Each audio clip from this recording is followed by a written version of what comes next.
Welcome to Let's Get Real with Tina, Bill. Welcome back. This is Let's Get Real, and I'm Tina Bill. I'm so glad you decided to join me today, and we are going to dive right in. Guys, I want to talk to you about God being your everything. Oftentimes, we get so hung up on what we expect is another person's responsibility in our own life, our own happiness, peace, or joy, when at the end of the day, God is and should be your everything. Are you a follower of Christ? Saying that, it will lead me into the story I want to tell you today and the experience I had. So, in the month of November 2015, my father in law passed away. I loved him dearly.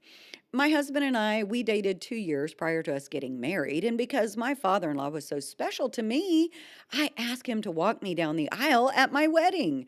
My dad wasn't able to, so I couldn't think of a better person. At the time of dad's passing, Randy and I would have been together 30 years. So, a couple of weeks after he passed, we had a beautiful memorial service to celebrate his life. And after that service, my husband approached me and let me know that he and his little brother were going to go to some family land and they were going to just take a couple of days to grieve and be together and be alone. And oh my goodness, that totally shocked me. I didn't see that coming. So, of course, they went home that afternoon, packed their things, and they took off. Isaiah was already married, and Hannah, she had plans to attend a wedding. I think she was in a wedding, actually. So that left me alone, completely by myself.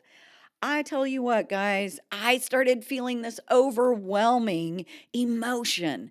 I felt abandoned. I felt alone. I was angry. I was sad. How could my husband be so unkind and so rude to leave me there alone, knowing that I loved his father very much? And I too was grieving. How could he be so selfish? So, of course, that night I crawled in my bed and I cried and I cried. And I mean, I belly ugly cried, you guys. And I'm not a crier by nature. I'm tough. I don't cry. I don't allow my feelings and emotions to just be let loose like that. But boy, did I ever let loose. I bawled and squalled. I had more tissues than the Kleenex factory. I felt so sorry for myself, let me tell you. And I got up. I went in to use the restroom, and all of a sudden I heard a voice. It was God. I'm telling you, he reprimanded me in a sweet, gentle, loving way, but I heard these words.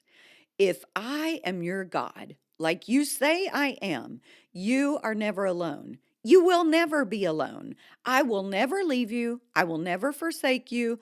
I am always with you. That hit me like a lightning bolt, and I took notes. I said, Lord, forgive me. I am so sorry. I crawled back in my bed and I fell asleep and I slept like a baby all night long. Well, the next morning I woke up, headed to the restroom, and all of a sudden this wave of emotion hit me again. And I started to cry and I realized I am alone. Nobody is here. I am in the house by myself. Boo hoo. And I heard the voice of God again. And this time it was even more stern and it said, Stop. I am with you. You are not alone. I will always be with you if you say that I am your God. I will never leave you. And boom, right then, let me tell you, I dried it up. I sucked those tears back. I wiped my face and I truly repented. I looked in the mirror and I said, God, I am so sorry. Please forgive me.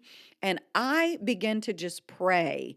And I put on worship music and I just began to worship God. And as I did, the joy of the Lord hit me and I began to worship and cry with joy. I knew that God was with me. I felt his presence. It was so strong. And I just worshiped God.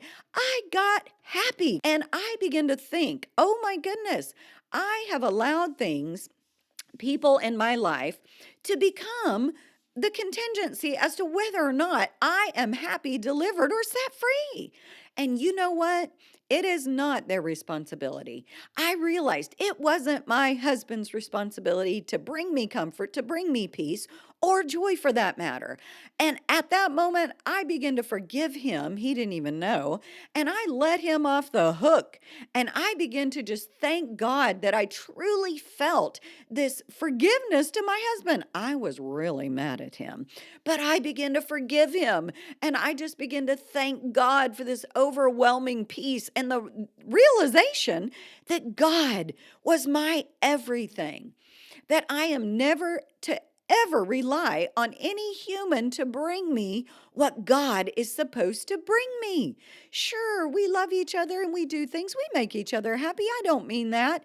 But at the end of the day, guys, your true peace, your true joy can only come from God. And when my husband came home the next day, I cooked him a nice meal and I sat at that table and I was so happy. I just can't explain it. And I looked at him and I said, "Babe, I have to tell you something." And he was like, "Okay." I said, "I was so angry at you. You made me so mad. I was bitter. I couldn't believe how selfish you were." And, he just kind of looked at me like, "What?" And I said, "But babe, guess what? I can truly tell you, I love you so much and I forgive you. You were only doing what you had the capacity to do." And, forever and ever, I will be set free from that.